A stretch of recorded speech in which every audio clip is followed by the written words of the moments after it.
Alexander Grant's black car pulled into the long driveway at exactly midnight. The big house stood dark and quiet against the starry sky. He was tired, so very tired. 3 days in London, 2 days in Paris. Business meetings that never seemed to end.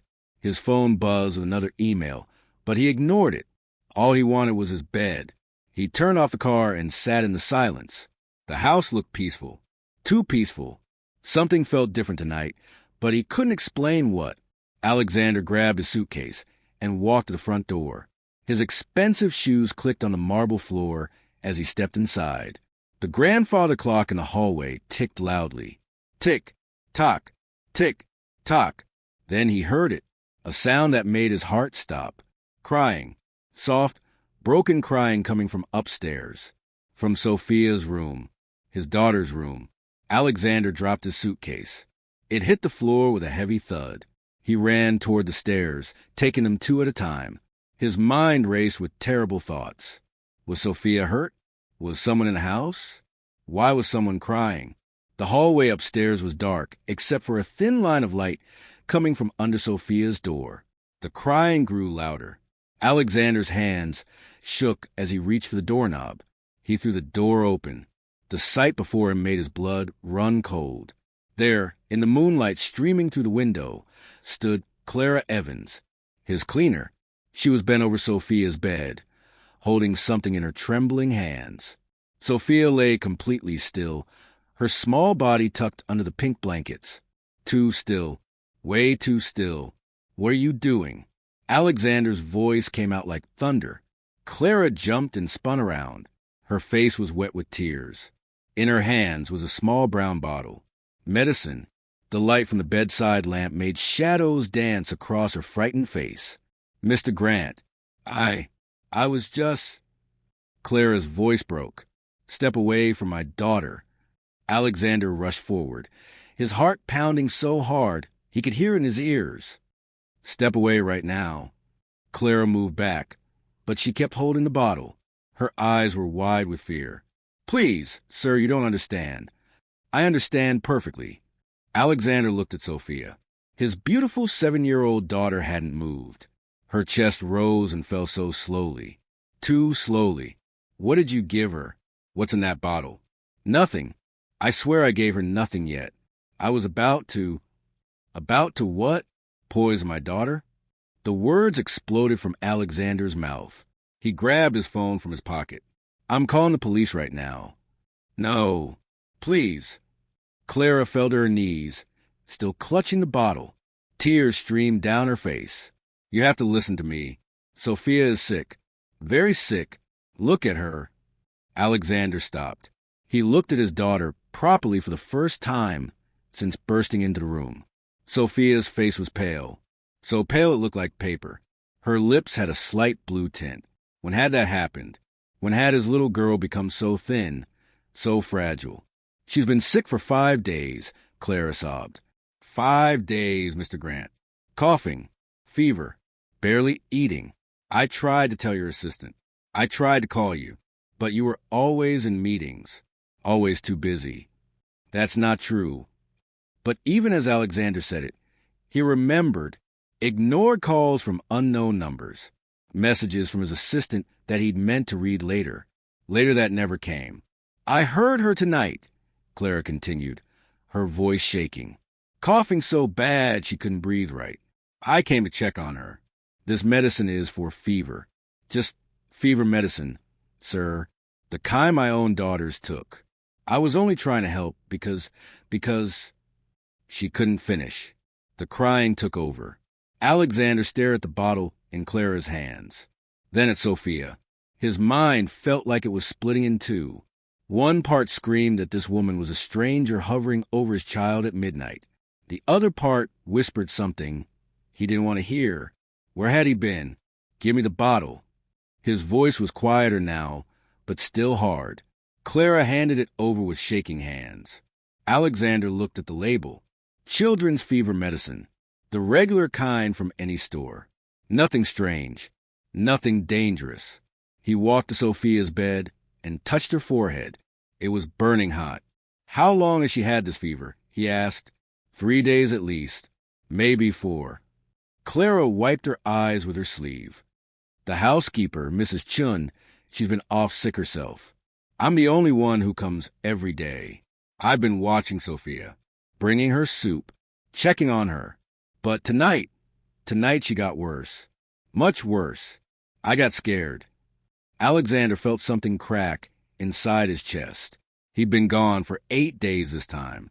8 days of business deals in fancy hotels and important handshakes. 8 days while his daughter burned with fever in her bed. "Why are you here so late?" he asked, though his anger was draining away, replaced by something much worse. "Guilt. I never left, sir." Clara's voice was barely a whisper. "I was too worried. I cleaned the house, made dinner that Sophia couldn't eat, and I stayed. I slept on the couch downstairs because I was afraid that if I left, no one would hear her. She needed help. Your wife, she passed 3 years ago, and you're always gone. Someone had to watch over her." The room fell silent except for Sophia's raspy breathing. Alexander looked at this woman, this cleaner he barely noticed, this stranger who'd stayed awake while he slept in 5-star hotels, who'd listened while he'd been too busy to answer his phone. "There's something else you need to know," Clara said quietly. "Something I haven't told anyone. About why I couldn't just leave her. About why I understand exactly what happens when we ignore a child's sickness." Her voice cracked on the last word, and fresh tears rolled down her face. Alexander felt the world shift beneath his feet. "Tell me," he said. Clara sat down on the floor, her back against the wall. She looked small and broken. The moonlight made her tears shine like diamonds on her cheeks. "I had 2 daughters," she began, her voice shaking. "Lily and Rose. Beautiful girls. Lily was 8. Rose was only 5. Alexander listened. Something in her voice made him stay quiet. "We were poor, very poor. I worked 3 jobs to keep food on the table. My husband left us when Rose was born. Said he couldn't handle the stress. So it was just me and my girls." Clara smiled a sad smile. "They were everything to me. Everything." She stopped and took a deep breath. "One winter, Rose got sick. She started coughing. Just small coughs at first. I thought it was a cold. I gave her tea with honey. I made her rest. But I couldn't stay home from work. We needed money for rent, for food. If I missed work, we'd have nothing." Alexander felt his throat tighten. The coughing got worse.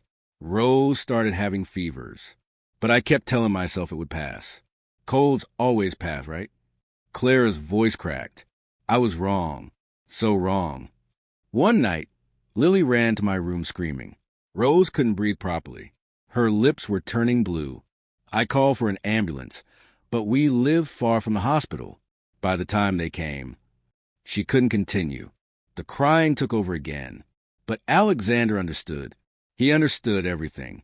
"How long ago?" he asked softly. 6 years. Rose died 6 years ago. The doctors said it was pneumonia. They said if I had brought her in earlier, they could have saved her. If I'd been there. If I'd been watching. If I'd understood how serious it was. Clara looked up at him with eyes full of ancient pain.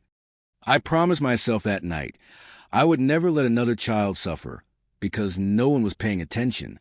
Never again." Alexander looked at Sophia. His chest felt heavy, like someone had placed stones on his heart. "That's why you stayed," he whispered. "Yes, I saw the signs. The same coughs, the same fever, the way she got weaker each day. It was happening again, and no one was noticing. You were gone, always gone. The housekeeper was sick. And Sophia..." Clara's voice became fierce. "Sophia would ask about you every day. When is Daddy coming home, she'd say, I'd tell her soon. But soon never came." Those words hit Alexander harder than any fist could. He remembered the video calls. The quick, "I love yous," before rushing to the next meeting. The presents he'd sent instead of presents. The belief that money could replace time. "I'm her father," he said, but the words sounded hollow. "Are you?" Clara stood up slowly. She wasn't angry. She was just sad. A father is someone who's there. Someone who notices when their child stops smiling, when they stop eating, when they can barely breathe. I provide for her. This house, her school, her clothes, everything she has, but not what she needs. Clara walked to Sophia's bedside. She gently brushed hair from the girl's hot forehead. She doesn't need another toy, Mr. Grant. She needs you. She needs someone to read her bedtime stories, to hear about her day, to notice when she's sick. Alexander wanted to argue. He wanted to defend himself. But he couldn't, because deep down he knew she was right. He thought about his schedule, the deals he'd made, the companies he'd bought, the money he'd earned, millions of dollars. But he couldn't remember the last time he'd tucked Sophia into bed, or asked about her friends, or simply sat with her doing nothing. After Rose died, I only had Lily left, Clara continued quietly. I changed everything. I took just one job that paid less but gave me time. Time to be there when Lily came home from school. Time to check her homework. Time to make her favorite meals. Time to notice if she coughed even once. Where's Lily now? Alexander asked. Clara's face lit up for the first time. College. She's studying to be a doctor. She wants to help children like Rose. Children who need someone to pay attention. Pride filled her voice. The kind of pride that came from knowing you'd done something right. Something that mattered. Alexander felt shame wash over him. This woman who cleaned his floors had raised a daughter headed to college. This woman who barely made enough money had been more present than he'd ever been. I'm sorry, he said. The words felt small and useless. Don't apologize to me. Clara looked at Sophia. Apologize to her. But more than that, change. Because sorry means nothing if everything stays the same. Suddenly, Sophia made a small sound, a weak cough that rattled in her chest. Both adults rushed to her side. Sophia? Baby, can you hear me? Alexander took her small hand. It felt so hot and so fragile. Sophia's eyes opened slightly. They looked glassy and confused. Daddy, her voice was barely a whisper. You're home. Yes, sweetheart. I'm here. I don't feel good. A tear rolled down Sophia's cheek. I tried to be brave. I tried to wait for you. But it hurts to breathe. Alexander's heart shattered into a million pieces. We need to go to the hospital, Clara said urgently. Now. This fever is too high. Her breathing is too weak. This is exactly how Rose was before. She didn't finish, but she didn't need to. Alexander scooped Sophia into his arms. She felt so light, too light. When had his daughter become so thin? How had he not noticed? My car is outside. Let's go. He looked at Clara. You're coming with us. Me? But I'm just... You're not just anything. You're the person who's been taking care of my daughter when I failed to. You're coming. They rushed down the stairs. Alexander held Sophia close, feeling every rasping breath she took. Clara grabbed a blanket and wrapped it around the little girl. As they ran to the car, Alexander's mind raced. What if they were too late? What if his ambition and his absence cost him everything? What if the price of his success was his daughter's life? The car roared to life. Alexander drove faster than he ever had, running red lights, his hands gripping the wheel so tight his knuckles turned white. In the back seat, Clara held Sophia's hand and whispered, Stay with us, sweet girl. Stay with us. Your daddy's here now. He's here. Sophia's breathing rattled like broken glass, and Alexander prayed for the first time in years. He prayed that he wasn't too late. That money couldn't buy back time, but maybe, just maybe, it could buy one more chance. The hospital doors burst open as Alexander carried Sophia through. Nurses rushed forward with a wheelchair, but he wouldn't let go. He held his daughter tight against his chest as they ran down the bright white hallways. 7-year-old female, high fever, difficulty breathing, a doctor shouted. They took Sophia into a room. Alexander tried to follow, but a nurse gently stopped him. Let us work, sir. We'll take care of her. The doors closed.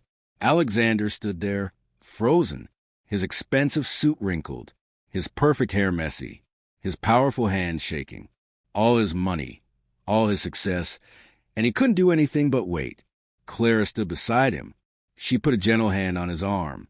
They'll help her. These doctors are good. Trust them." They sat in the waiting room. Minutes felt like hours. Alexander stared at the clock on the wall. Tick, tock, tick, tock. The same sound as the grandfather clock at home. Time moving forward whether he was ready or not. "I should have been there," he whispered. "I should have noticed." "You're here now," Clara said quietly. "That's what matters." Finally, a doctor came out. She was young with kind eyes. "Mr. Grant?" Alexander jumped up. "How is she? Is she okay? Please tell me she's okay." "Your daughter has pneumonia. It's serious, but we caught it in time. If you'd waited even one more day—" The doctor paused. "Well, let's just say you brought her in at exactly the right moment." Alexander felt his knees go weak. Clara caught his arm to steady him. "The woman who called earlier today." The doctor continued, looking at Clara. "Was that you?" Clara nodded. "I called this afternoon. I spoke to a nurse. I told them about Sophia's symptoms. They said to watch her and bring her in if she got worse." The doctor smiled. "That call saved her life. You described the symptoms so clearly that we were ready for her. We had the right medicine prepared. You did everything right." Alexander stared at Clara. "You called a hospital? When?" "This afternoon. After you didn't answer your phone for the 10th time." Clara's voice held no anger. "Just facts. I knew something was very wrong. I had to do something." "Can I see her?" Alexander's voice cracked. "Yes. Follow me." They walked down the hallway. The doctor spoke as they moved. "Pneumonia is dangerous, especially in children. It attacks the lungs, makes breathing hard. If caught early, medicine works well. If ignored—" She looked at Alexander seriously. "Children can die from this." Those words hit Alexander like a punch. His daughter, his Sophia. She'd almost died while he was in business meetings halfway across the world. They entered a room. Sophia lay in a hospital bed, an oxygen mask on her small face. Machines beeped steadily, and 4 dripped medicine into her arm. But her eyes were open, clear, alive. "Daddy!" Her voice was weak but happy. Alexander rushed to her side. He took her hand and kissed it over and over. "I'm here, baby. I'm so sorry. I'm so sorry." "Why are you crying, Daddy?" Sophia asked. "I'm okay now. The doctors are making me better." "I know, sweetheart. I know." But Alexander couldn't stop the tears. All the walls he'd built around his heart came crashing down. Clara stood in the doorway, watching. The doctor stood beside her. "That woman," the doctor said softly to Clara, "she saved your daughter."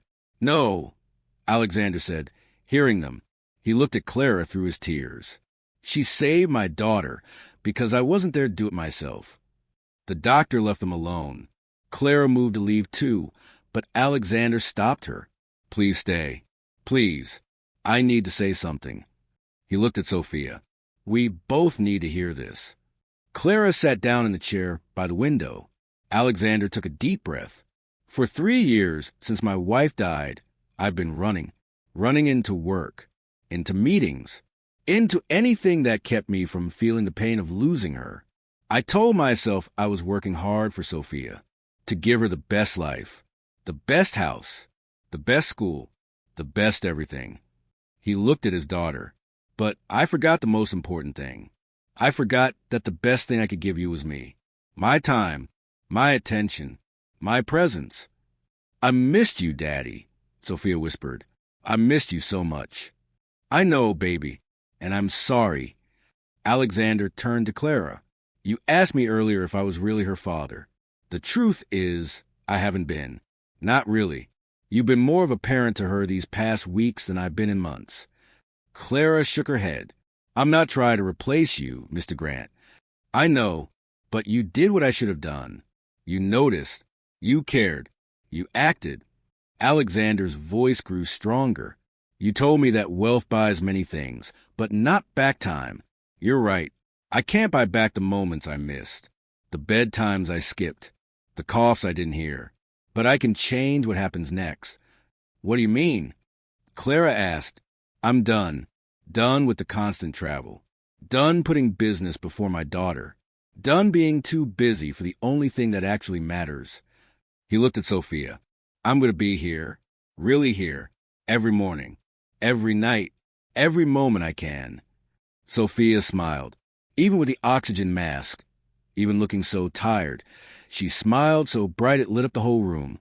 The next 3 days, they stayed at a hospital. Alexander never left Sophia's side. He read her stories, played quiet games, held her hand when she felt scared. Clara visited every day, bringing soup and books. She and Alexander talked for hours. She told him about Lily, about her dreams of becoming a doctor. He told her about his wife, about the grief he'd buried under work. On the 4th day, the doctor said Sophia could go home. As they packed up, Alexander said, Clara, I want to ask you something. Yes. Lily's college. How are you paying for it? Clara looked embarrassed. I work extra hours. Save every penny. It's hard, but she's worth it. I want to pay for it. All of it. Tuition, books, everything. Mr. Grant, I can't. Please. You saved my daughter's life. Let me do this. Let me help your daughter achieve her dreams. Alexander smiled. Besides, we need more doctors like her. Doctors who understand that healing isn't just about medicine. It's about presence, about noticing, about caring.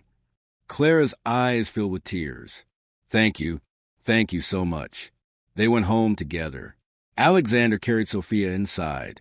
The house looked different now, not emptier, fuller somehow, because he was seeing it through new eyes. That night, Alexander tucked Sophia into bed. He read her 3 stories, sang her 2 songs, sat with her until she fell asleep, her breathing steady and strong. As he walked downstairs, he saw Clara cleaning the kitchen. Clara, can I ask you something? Of course. Will you teach me? Teach me how to notice, how to be present, how to be the father Sophia needs. Clara smiled. You already know, Mr. Grant. You just have to choose it. Every single day, you have to choose your daughter over everything else. That's all parenting is. Choosing them. Alexander nodded. Then I choose her. Every day. Every moment. I choose her. And he did.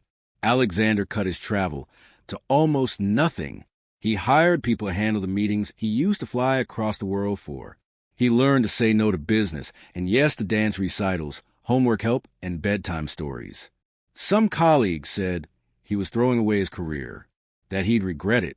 But when he watched Sophia laugh, healthy and happy, running through the garden, when she hugged him tight and said, You're the best daddy ever? When he tucked her in at night and knew, really knew, that she was safe and loved, he had no regrets. None at all, because he finally understood what Clara had tried to tell him that terrible night. Wealth can buy many things, but it cannot buy back time. It cannot buy the sound of your child's laughter. It cannot buy the trust in their eyes or the peace in their sleep. The most valuable things in life aren't found in bank accounts or boardrooms. They're found in quiet moments, in paying attention, in being there when it matters most. And Alexander Grant, the millionaire who almost lost everything, never forgot that lesson again.